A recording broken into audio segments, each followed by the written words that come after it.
Good morning. My name is Charlie Baum. Today we're going to be discussing trade. In this discussion, we're going to examine whether free trade makes markets better off or worse off, and therefore whether trade restrictions make markets better off or worse off. We'll be examining these using the concepts of economic surplus, consumer surplus, and producer surplus. So a review of efficiency might be helpful. The basis of trade is comparative advantage, so a review of our topic on comparative advantage might be helpful as well. Let's get started with an examination of the market for ethanol. Let's consider a position where there's no trade. If there's no trade between the United States and other countries in the world, then the market is going to be at an equilibrium in the United States where the supply curve and demand curves intersect one another. The red curve you see in this graph is the supply curve of ethanol in the United States, and the blue curve is the demand curve for ethanol in the United States. Without trade, the equilibrium price will be $2. We can identify consumer surplus in this market without trade. It's the area under the demand curve and above the price level. Producer surplus is the area under the price level and above the supply curve. With no trade, examining economic efficiency is as simple as that. You see consumer surplus in blue and you see producer surplus in pink. Now let's consider what would happen in this market if we allowed trade. The equilibrium price in the United States for ethanol was $2. Let's suppose that the world price of ethanol is $1, so that if America opens its markets to international trade, there will be ethanol imported into the United States from other countries because the price on the world market is lower. This will benefit consumers. Intuitively, this is because the price is lower, but it will hurt American producers of ethanol because the world price is lower. We're going to examine this in more detail in terms of economic surplus. We're going to compare consumer surplus and producer surplus before trade with consumer surplus and producer surplus with free trade. Free trade is shown in this graph. Again, the world price of ethanol is $1.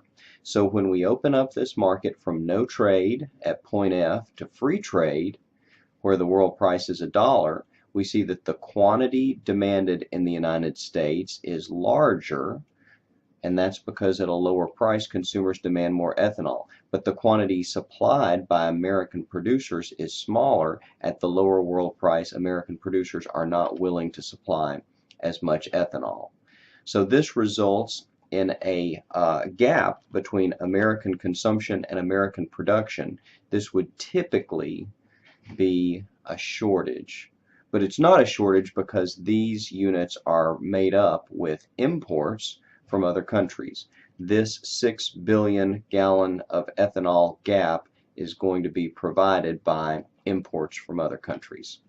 So now we want to examine consumer surplus before, we want to examine consumer surplus with free trade.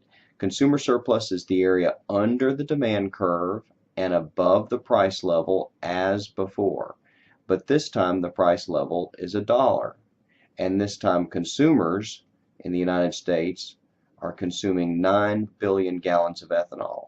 So consumer surplus is increased. It's gone up from triangle A to triangle A, B, C, and D. So clearly consumer surplus is increased by areas B, C, and D.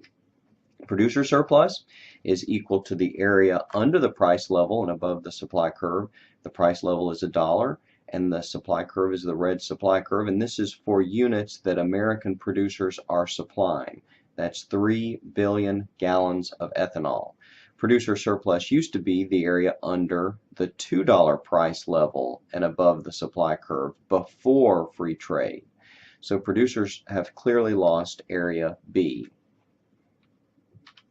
So considering this together, consumers have gained areas B, C, and D, and producers have lost area B And so this suggests that with free trade, we benefit, the United States benefits in the form of additional surplus, and the additional surplus, the new surplus, is equal to areas C and D.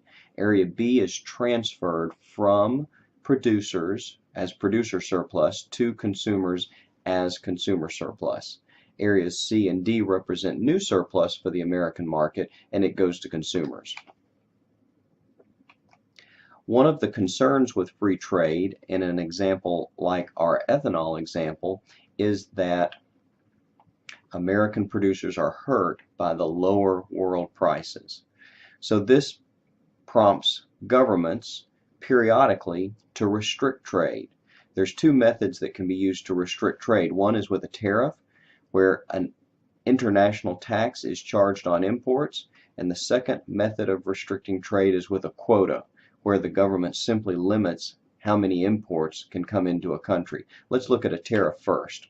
On this slide, we're going to return to our market for ethanol. This time, we're going to add a tariff. But keep in mind that without any restriction of trade, the world price is $1.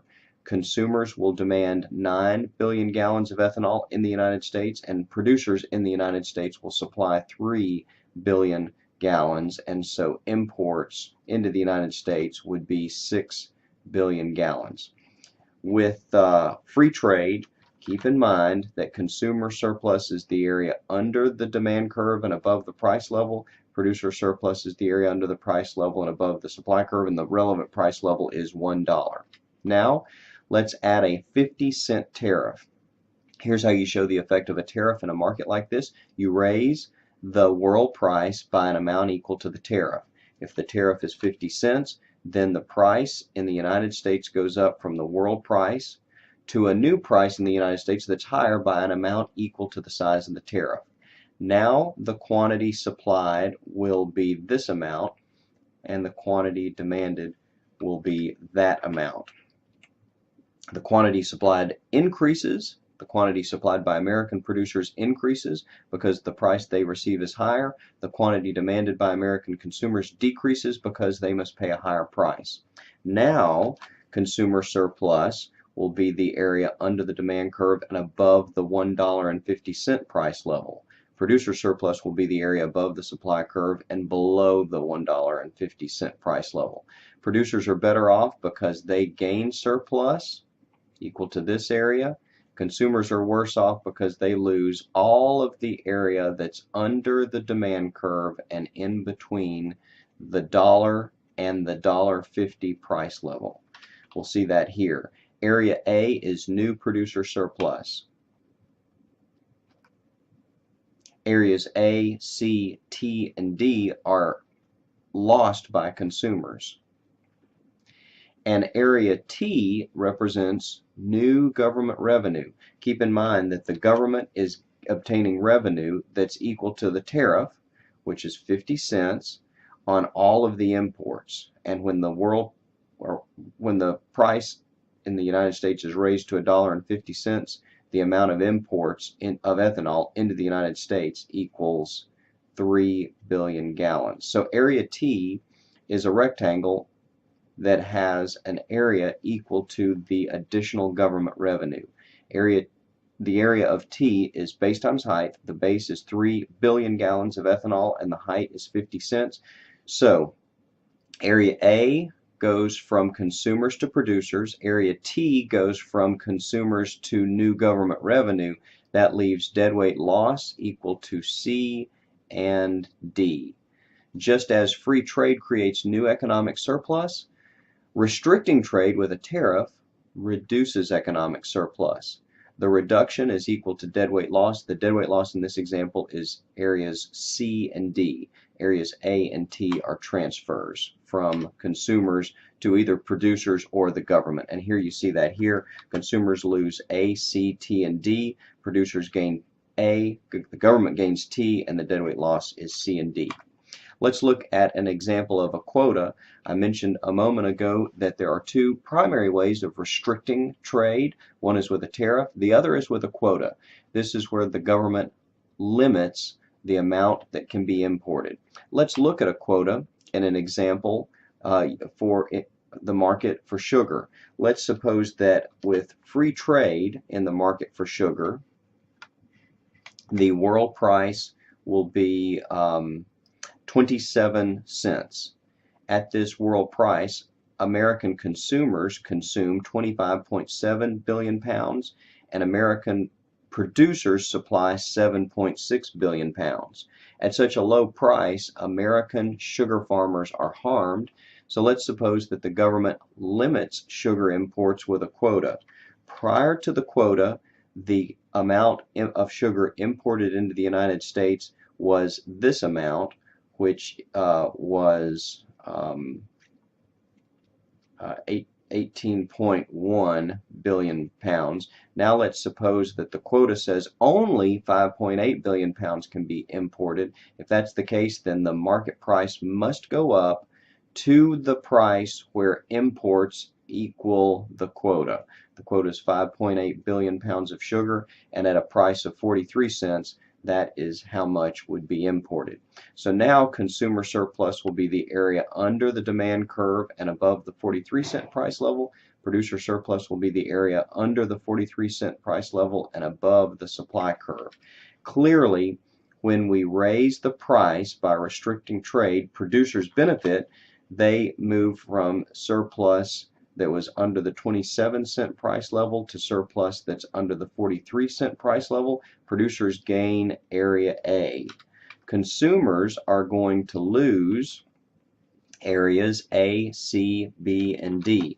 This is because consumer surplus used to be the area under the demand curve and above the 27-cent price level. Now it's the area under the demand curve and above the 43-cent price level. So consumers lose A, C, B, and D. And that leaves deadweight loss of